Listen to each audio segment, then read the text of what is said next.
Nation in Conversation is proudly brought to you by Agbiz, NJ, Grain SA, John Deere, Monsanto, Nedbank and Senves. Welcome to Nation in Conversation here at Nampo Harvest Day. You can follow us on Twitter at Nation Converse, or you can download the Nation in Conversation app. It is available on the App Store. You can also follow the website nationinconversation.co.za.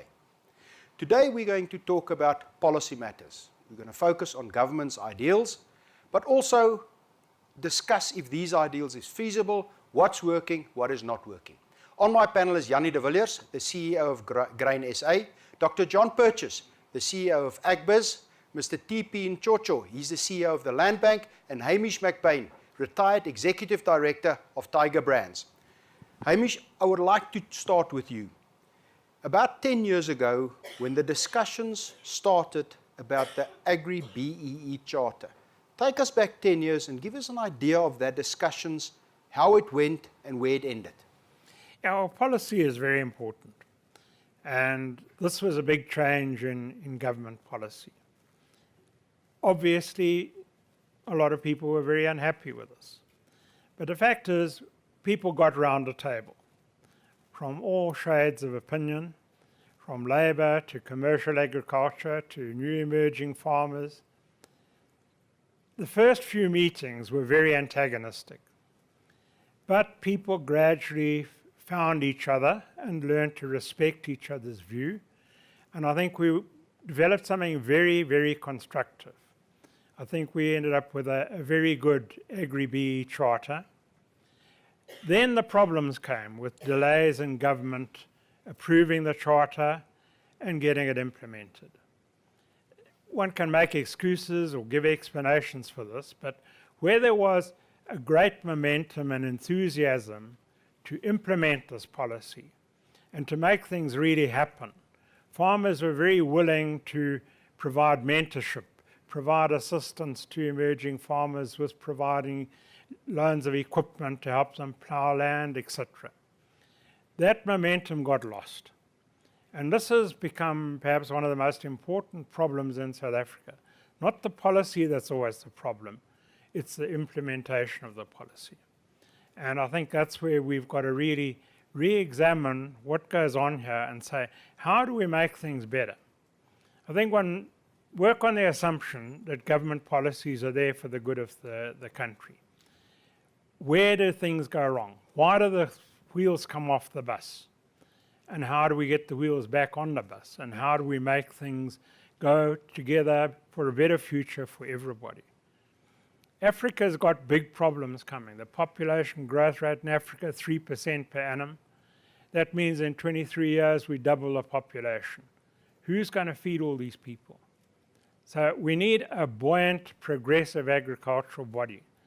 And the policies at the moment are not leading to this. They're actually inhibiting.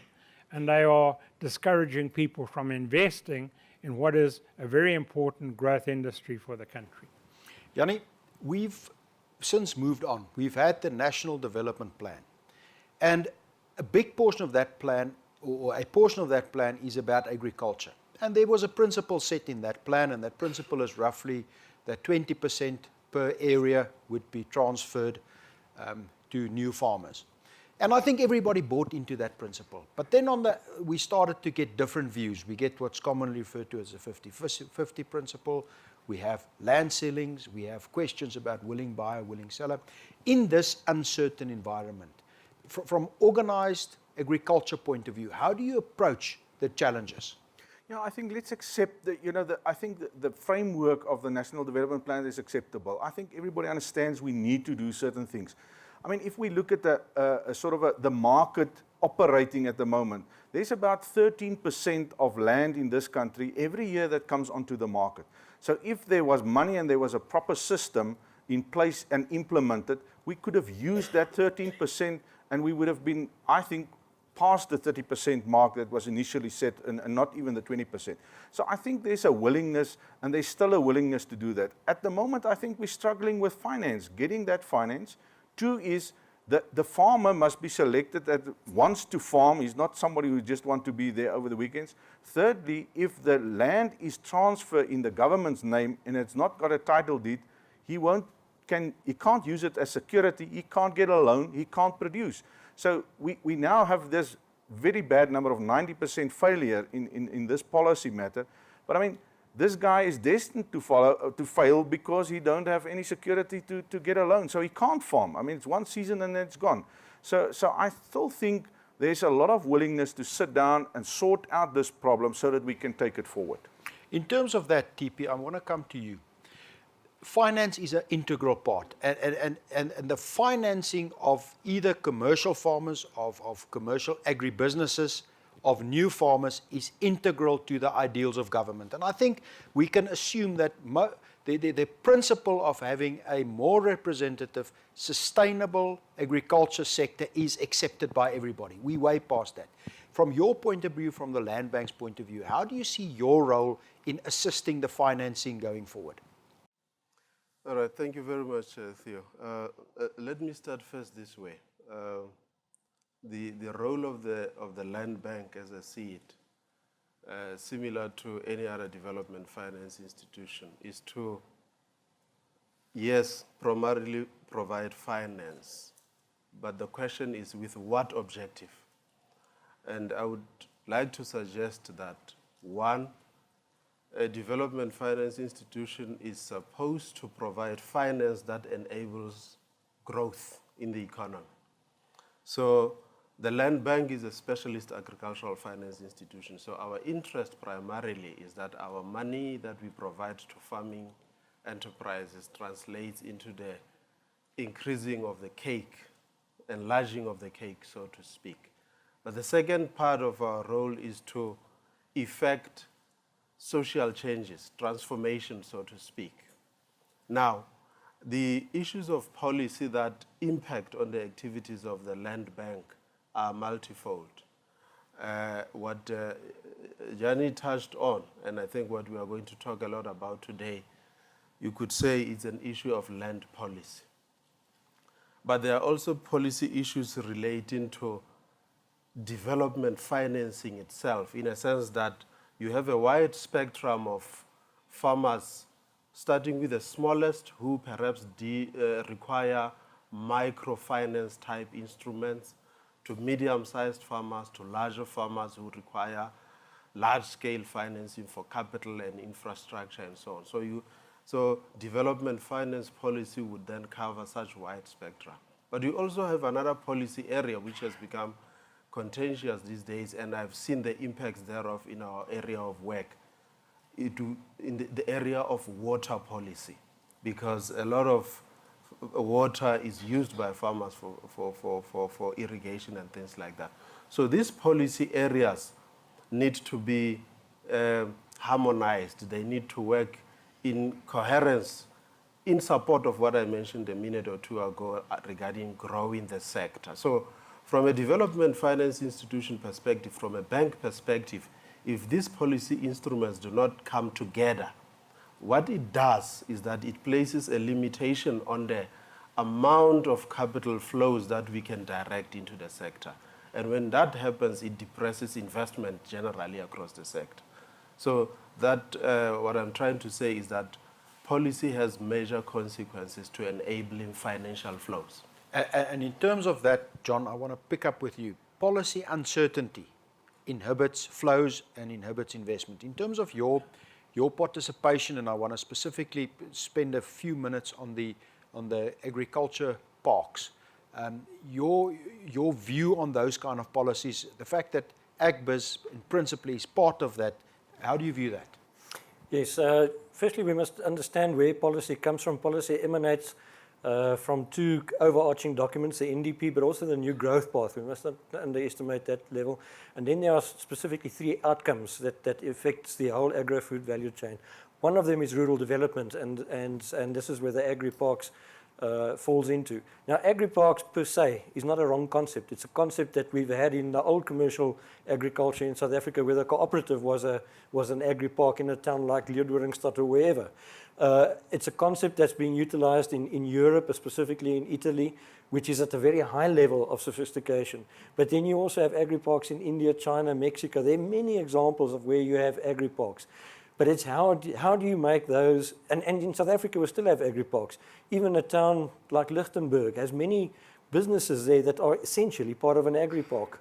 But how do you now create agri-parks in the more underdeveloped areas of South Africa? And this is where government are targeting those 44 municipalities. 70% of them are in so-called former homeland areas, because the service delivery there is no a hub in terms of agricultural development. So the principle is not wrong to develop agri-parks. What is going to be necessary is how those are rolled out. Are they going to have a strong ownership structure, strong business plans? Are they going to be managed optimally? How are they going to attract private sector investment to enhance the services they deliver, either on the input or on the input and production side, but then also on the takeoff side, value adding, packaging, etc., etc. So those are the questions that are still have to be answered. Government have committed to make a strong business case for all of these agri-parks. Some of these agri-parks are also in the commercial areas or close to commercial areas. I think Springbok Pond, 20 kilometers west of Lichtenburg, but then also in the Sundays River Valley, which is really in a commercial area. And already there, we see that the agri-businesses and private sector are already engaging with those agri-parks to see how we can get those structured so that they add value to the farmers, and especially smallholder farmers in those areas. So it can work, but we've got to structure them properly, and this is going to be a real test for us. After the break, I want to spend a bit of time on the fact that land reform policies and engineering these changes are not uniquely South African. We'll be back right after the short break.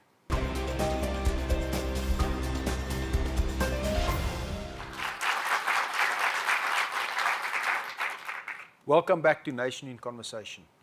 Hamish, I want to start with you in terms of your experience that land reform policies and to impact on the social fabric and the social structure of wealth distribution is not uniquely South African. And the first time that the first documents that I read about this was the policies that happened before Christ in the Roman Empire, where they had policies in place for a few hundred years of trying to relocate soldiers coming back from war on agricultural land and trying to make it viable. So it's in something like more than 40 countries in the world currently has these type of policies on their statute book.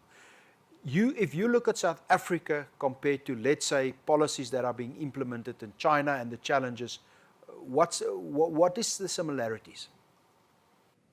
I had the good fortune to attend a conference in Beijing and was asked to chair one of the working groups. And this conference was reporting back on studies that had been made in 29 countries in 9 different regions of the world, all to do with this very topic.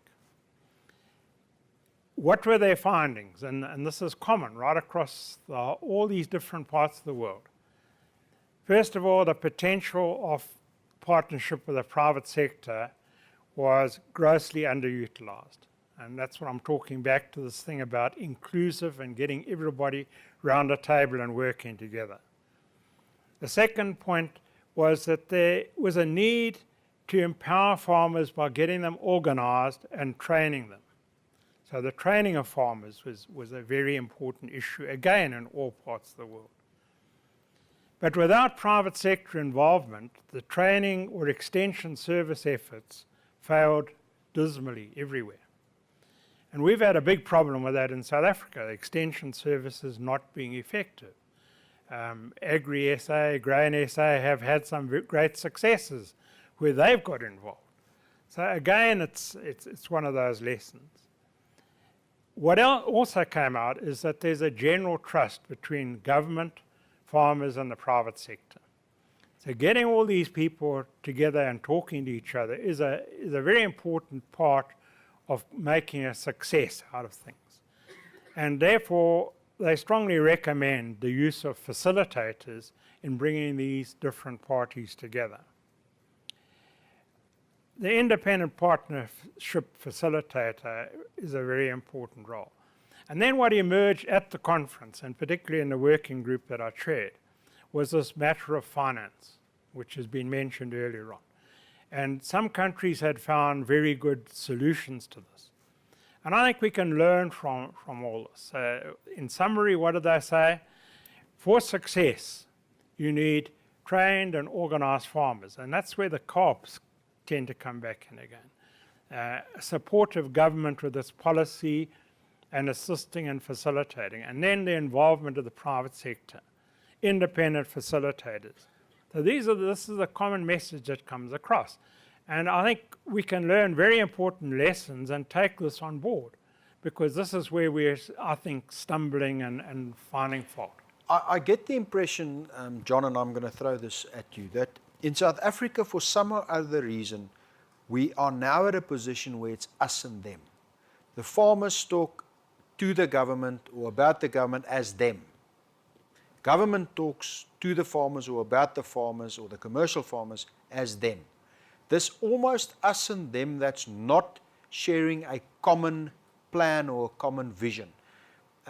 Hamish made a few points as how do you bridge that gap? In terms of your discussions, what's your feeling as to where we are in that process? Yeah, I think that's core to the whole issue in South Africa, and that's not just an issue in agriculture or even in the agro-food sector. That's an issue with business and government.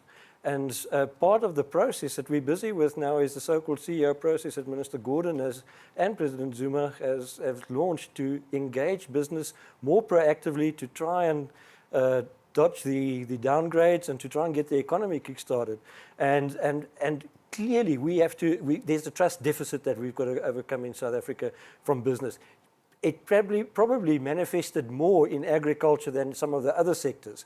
But it's the same in the mining sector, in the manufacturing sector, etc. So our job really is to engage government. We sit on practically all the policy and legislation platforms that government do create through NEDLAC, etc., is to build trust. Those two words, build trust. We've got to keep on working at that. We did try to do that in the Agri-B Charter Council, where Hamish and I sat for many years, and many fights, if I may say so.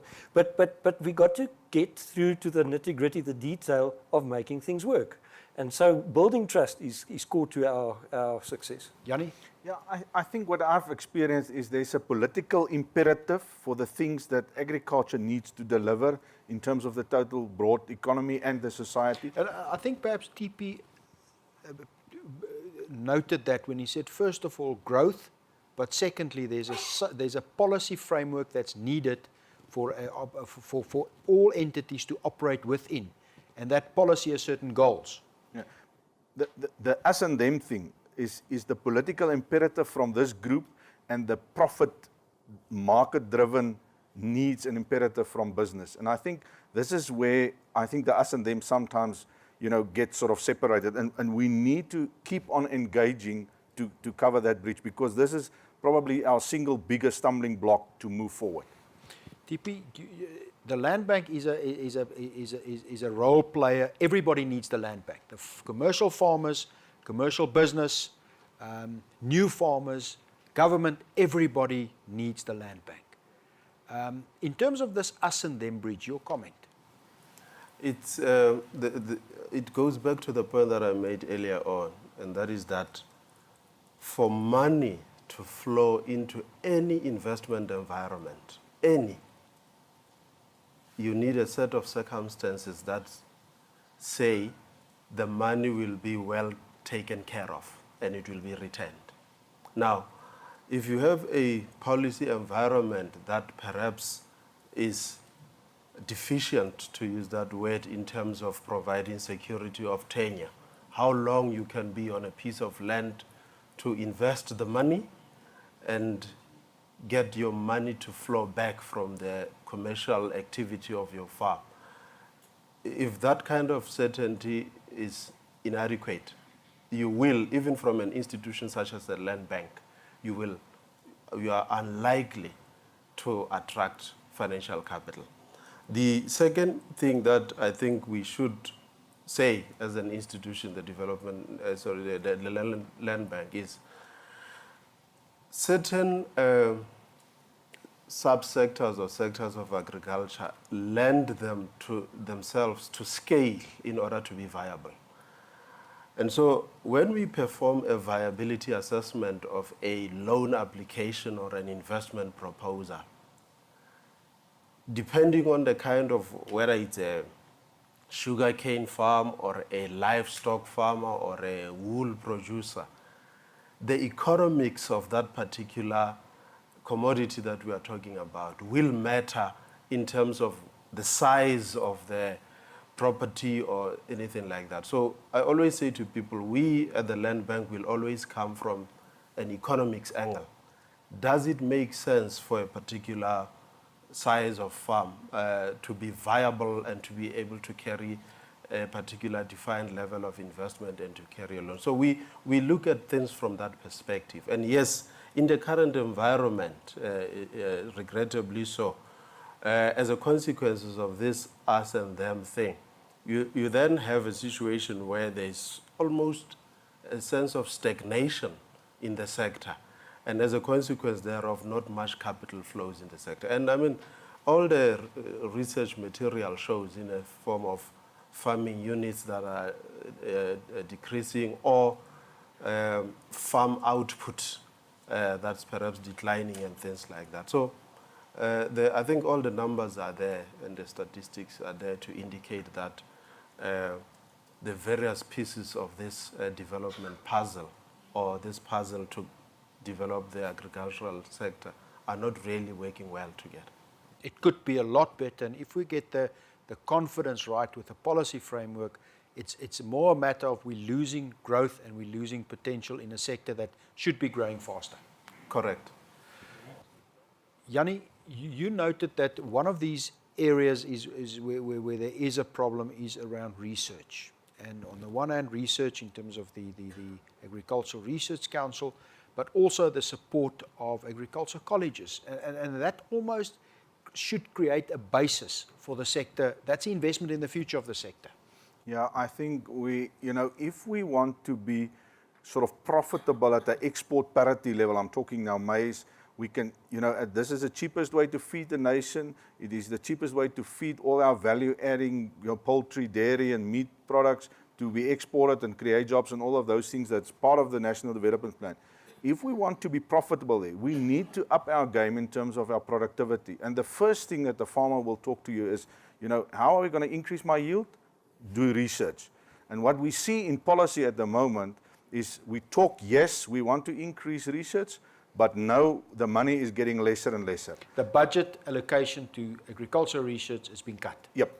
Every year there's an approval, and then halfway through it, they cut some of it, in some of the project, and all of agricultural research is long-term projects. So we need to build more confidence in it. And what the farming community is doing is saying, well, if government is disinvesting in the ARC as a unit, we also going to disinvest there because the capacity is not available, and now we find different ways. This is the wonderful thing about the free market. It finds another way, and we are now connecting the best researchers in the country, on a virtual basis, and say, do work on this discipline. Doesn't matter for which institution you're working, we will fund a discipline and a network of researchers, the best that there is. And even if they foreigner people, we need to improve our game. And the second thing is on the training side, the agricultural colleges, nobody's picking up the ball. Every day we keep on complaining, it's not going well with them. They're not delivering the farmers or the farm workers or the people coming into the input providers and the whole value chain. And somewhere, we need to pick up that ball and get it fixed. John, after the break, I would like to follow up on your discussions as Agbiz with the government. We'll be back right after this break.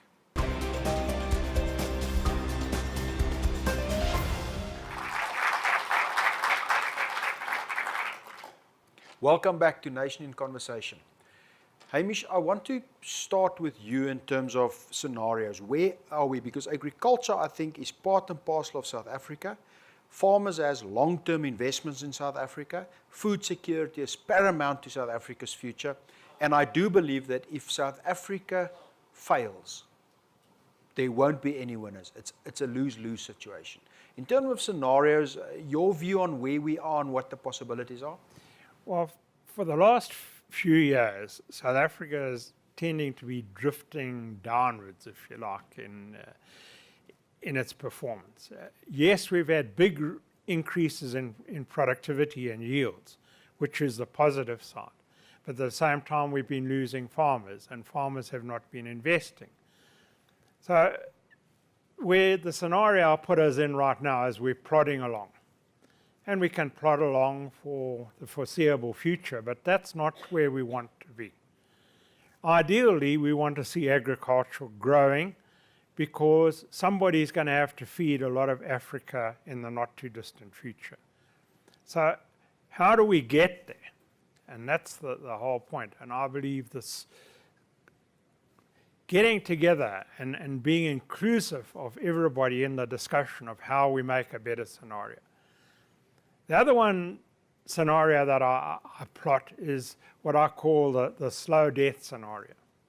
And this is where policies really stop investment in agriculture and we start going backwards and drift backwards in that regard.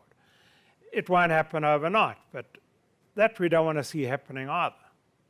And then the fourth scenario is what I call the begging bowl scenario, where the wheels come off agriculture, yields dwindle, production falls, and we now end up in a case like many other countries in sub-Saharan Africa not able to produce enough food.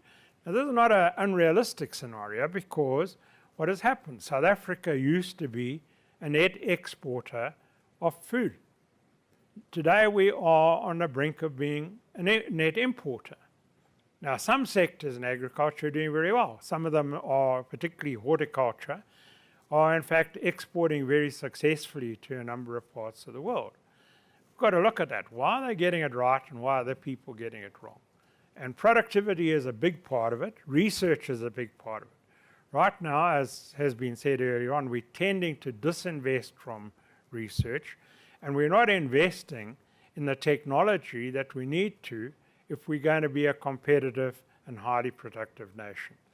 So let's try and wipe out those bad scenarios, and let's really focus on how do we get to this horn of plenty, the cornucopia type scenario. Professor de Kivit, he was president of Cornell University, at one point said South Africa moves forward by way of political disasters and economic windfalls. Political disasters and economic windfalls, and he said that in the early 1960s. And one gets the impression today that there is some truth in the scenario. But John, your talks with government, you've got plans that Agbiz put on the table. Tell us about it. Yes, it's not just Agbiz, it's broader than that. It basically emanates from what Hamish said around South Africa sliding. And if you look at our GDP in the last 5 years, it's just going down southwards and probably only predicted to be about 0.5% this year. And we have structural problems in our economy. While the rest of the world is starting to improve, we're still going down south. Government have identified this together with the rating agencies, and to try and stave off the rating agency downgrades, which would put tremendous pressure on our rand, food security, and a lot of other issues. There are at least certain elements in government that are really worried about this and are engaging with business at top level. It's the so-called CEO process. It's been well publicized under Minister Gordon and President Zuma. And certain sectors were identified to take this process forward. Obviously, out of the NDP, but specifically also out of the 9-point plan where the agro-food sector is the number one sector, they've identified 3 that they're really starting off with now is, again, the agro-food sector, the tourism, and the SMME sector. We're very much part of what we call the core team in agriculture, also using BFAP and Agri-SA is there. And then also the bank specifically, because they, together with the PIC, Dr. Dan Mchilo, have been identified as the core team. Now, we've had meetings this past week with Deputy Minister Mcebisi Jonas, and then also with Deputy Minister Tsele, but this is all in preparation for a meeting on Monday with Ministers Nkwinti and Minister Zokwana, where we are putting from private sector side a document that we have drafted that we believe government need to act on, not just policy, but act on real issues that we believe can turn agriculture quite fast upwards. Low-hanging fruit, export development, finance is one of the big things that we, especially for the smallholders, is probably the number one issue that we've put on the table. So there are a couple of these issues that we will now engage government at top level to try and implement these as quickly as possible. We've got to turn the economy around. If we don't turn the economy around and also make growth inclusive, and that's where BE and those things are supposed to come in, make it inclusive growth. But we've got to change the paradigm to make it, to create an enabling environment for investors, a positive, confident environment for investors. I think that's what TP was also saying just now. If we don't do that, we are really in trouble. I think what people sometimes forget, we probably going to grow if we get downgraded. I mean, 0.5% growth, what we will see this year will be the kind of standard. The National Development Plan aims for 5% growth. And I think what people forget is if you grow at 5%, the economy will double, the cake will double in less than 15 years. If you grow up at 0.5%, the cake will double in 140 years. So at 0.5%, it'll take 140 years to double. 5% will double this thing in 15 years. And I think that's why growth rates are paramount. TP, your position in what we've discussed now in terms of taking it forward, where do you see the land bank and what role should you play? A couple of suggestions really for what they are worth. The first thing that I'm thinking is maybe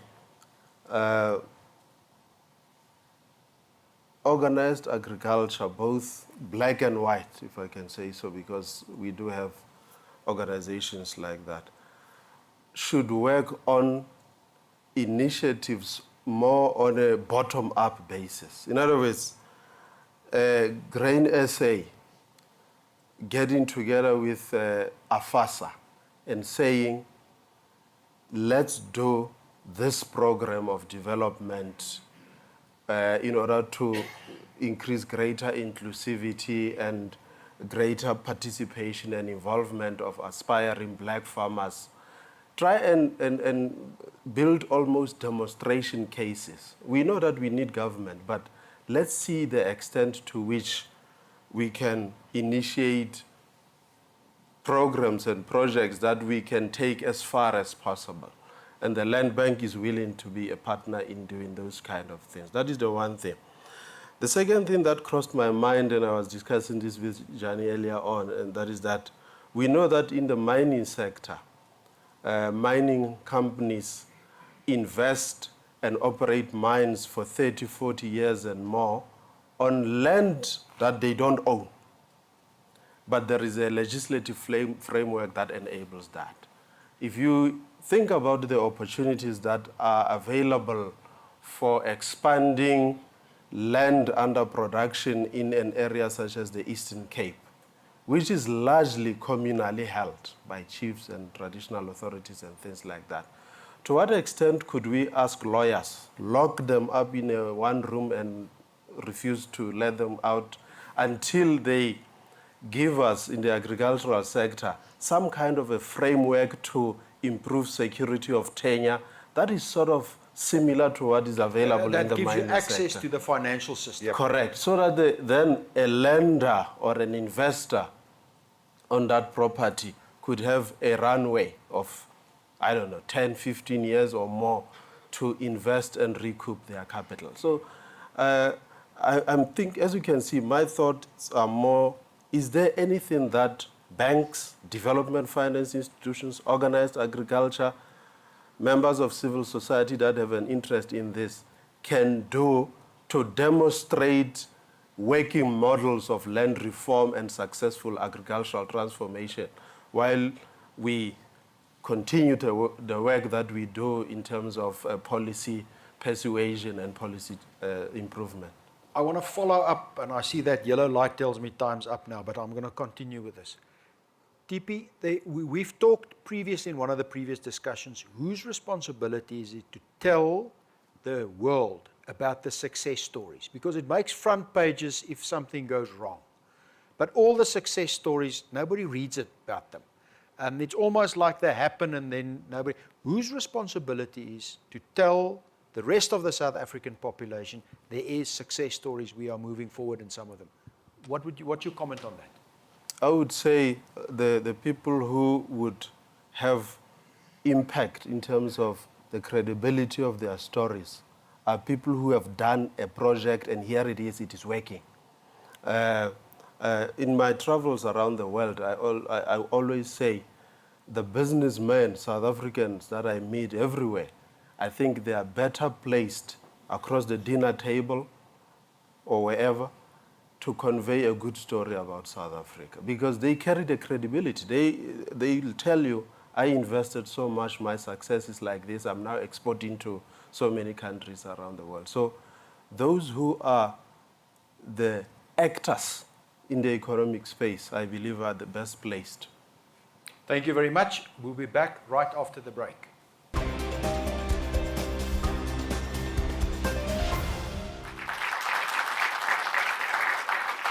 Welcome back to Nation in Conversation. Jannie, I want to start with you. We talked about policy challenges, but there's also policies that's working. Can you give us a few examples? Yeah, no, there's still plenty. I think, since 97, we started off with a free market. We pulled the plug on all the boards and all of those things. And I mean, the market had to react very quickly. And I think, if you say, you need to go into the gym, the farmers went to the gym and they got fit very quickly. I think the market is working wonderfully well. We haven't had any food shortages in this country. The moment there's a short crop, we've imported. So the system is working. The market is doing it. The government's not importing. The private sector is doing all of that. So I think if we look at food security as such, it is always about the availability, enough to eat. The affordability is the price about the issue, and then food security in terms of the food safety. And I mean, if we look at that, we had 2 or 3 seasons in the past 15 years where we had high food prices. But whenever the rain came, like after the drought, or whenever we had a difficult situation internationally with short supplies and things like that, the market has responded. We've got a saying that says, high prices will be cured by high prices. The moment there's high prices, the farmers will react. I mean, I listened to them last night and when they get together here at Nampo. I mean, they just are talking about next season. They've got enough moisture now, they're ready, they start buying and they are on fire. Just wait for the rain again. Oh, that is fantastic. This is the characteristic that they have. It doesn't rain money, it doesn't rain grain, it rains hope. The people's got hope. They want to move on. We want to bat through the season and get it over. But I think this is the wonderful thing about the market that's working well. The yields have increased. We brought in new technology in the seed, in the equipment that we're using, the whole precision farming, the conservation agriculture to preserve the moisture and those things. I mean, those are things that's really working well. The framework, the legal framework for GMOs is providing that technology to the farmers to increase the productivity. So those are really things, Theo, that I think the people of this country don't appreciate the wonderful food that we produce. We haven't had a scandal here that people are dying because of some, food that's not safe for consumption. The sector is thriving. Well, thriving is a difficult word. It's a strong word. The margins are still tight. But I think what we're doing is we provide within this broad framework food to the nation. And the moment there's enough food, you've got stability. Then the economy can grow. Then you can, add on. And I think this is what we're looking forward to. John Deere launched a new tractor yesterday, and within 15 minutes, somebody bought it for 6.3 million. That's not there is areas that's working. If you were to look at the obstacles, John, if you can change or challenge some of the obstacles, what would you challenge? Yes, I think just back to the policy situation, because this is perhaps where it starts. Generally, we have some pretty good policies across the board, not just even in agriculture. The problem is sometimes how those are then translated into legislation and problems or unintended consequences that you have with legislation. But generally, we can even deal with those. The problem sometimes comes with implementation, or the biggest problems in South Africa come with implementation. And I think Hamish actually made that point right in the beginning. Those are the issues that we have to overcome. There are too many bottlenecks in terms of getting our products out into the for export to other countries that we have to deal with. We've got to get the investment environment right. People that invest in a John Deere for 6.5 million, whatever, that's investment. That shows me that people are prepared to invest. And so generally, our investment environment is a bit subdued. It's not very negative yet. Yes, but we must turn around the paradigm of creating an inclusive growth environment where people are going to invest. I'm just talking generally now. Inclusivity. We must have an inclusive growth. Prof. Gordon, when he spoke to us at Busa the other day, said, yes, government is not monolithic. Business is not monolithic. They're not always going to agree on certain things, but we must have a robust discussion. In the end, our purpose must be to serve South Africa too. We must look towards a common purpose for South Africa. And I think this is what this whole process that I was talking about just now is also trying to create, that common purpose for South Africa. So we've got to work at that. Yes, we're not always going to agree with everything. That is so. But we've also got to look at the bigger picture, where we fit in, how do we play a role in that bigger picture. Because otherwise, I think Jannie said it, if we go into a lose-lose situation, it's going to be really bad. We can't afford that in South Africa. And we're a little bit getting to that precipice now.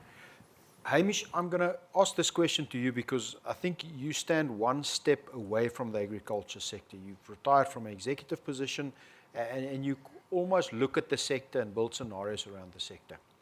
The policy uncertainty and the policy framework that was noted by a few people, who is the counterparty there? Is it government? Is it Lutuli House? Where is that counterparty from your point of view? That's a hell of a leading question you give me. and it's very difficult to walk this path at this moment in South Africa. South Africa is at a very tricky moment in its history. So I'm going to duck the question. What I would say is this. What we need to do is look for opportunities. Opportunities that are going to succeed irrespective of what happens. And I always turn back to Chile as an example of looking to how successful they have been. And the one example that always stands out to me is tomato production. Now, tomato production lends itself to small-scale emergent farmers, what they call peasant farmers, growing the tomatoes. But the technology behind it, the seedlings, the growing out of those seedlings, the germination, and then the eventual processing into tomato paste, all involves the private sector on a big scale. Something like 70+% of the tomato paste produced in Chile is in fact exported. Now that's the kind of business we need here. Tomatoes are easy and simple to grow. How come we can't get our act together and make this happen? There is an enormous opportunity. Another opportunity that is happening and is successful in South Africa is the exportation of avocado pears. Highly successful. And many growers who are emergent farmers are involved in a supply chain system that is stretching into Europe now and highly successful and adding tremendous value to the South African product. So that's why I say we've got to look for opportunities, but we need to get around a table and government needs to buy into this and support it, and in some cases I'm sure it will. But our problem is exactly what you said early on, us and them, and we keep talking past each other. It's really, we're into injury time now. We need to get around the table and talk. And whether it means somebody from the Lutuli House sitting around the table, I don't know. But we need to make it happen. TP, I want to change the course a bit. The land bank is an asset for a country. It's developmental, as you say, to grow, but it's also got a social mandate that it needs to fulfill. What would your advice be, on the one hand, to an emerging farmer that is struggling to get going in this environment, but also to a big commercial farmer, almost from an advisory point of view, coming from the position of one of the pillars of a strong agricultural center? Yeah. You know, Theo, I joined the land bank last year in February. And one of the things that I did in the early days was to drive around and visit farms and just walk around there, yeah, have a look. There's a good friend of mine, I don't know if he's here, he's a farmer here down next to Kroonstad on your way to Heilbron, NIC Sarfontein. And I was amazed by what he's doing there.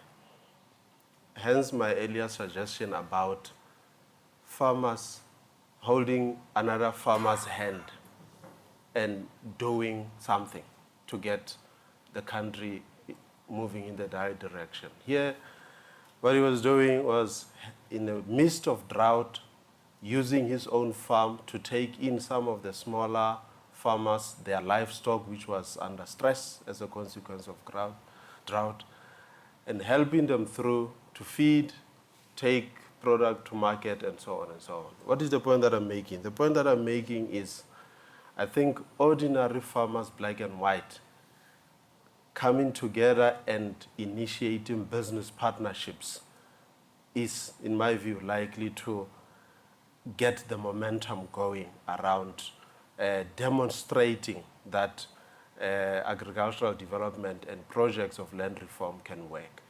I've seen this in other areas, for instance, in the Western Cape. So that is the one thing. The other thing that I really have to bring forward here is, we saw a couple of days ago the statistics that came out of Statistics SA regarding levels of unemployment, especially for the youth. Let's all agree, there's no amount of security that will help me and you around your property when that population of people begins to rise up in violence and things like that. So what I want to suggest is that there is something that we are conceptualizing at the Land Bank, where we want to call it a graduate placement program for enterprise and employment, something where graduates in agriculture, who at the moment many of them are sitting unemployed, we find ways of incorporating them into projects that we finance or find partnerships with farmers to get them trained, hopefully creating a new cadre of agronomists and people who can provide advisory and technical advisory services to the farming sector and so on. We have to, on a proactive basis, with or without government, try and do something to address the problem of youth unemployment. The responsibility remains with the sector and the people in the sector in the end. It's us that have to make it work. Thank you very much. That was a very interesting discussion. Remember to download the Nation in Conversation app. It's available on the App Store. You can follow us on Twitter at NationConverse or visit the website nationinconversation.co.za. From me, Theo Vorster, good day. The world is changing today. The world is changing in every way. Let's stand together, put our hands together, join hands forever. We're making it better. No matter where you are, you could be near or far away. We're singing together, we're dancing together, we're changing.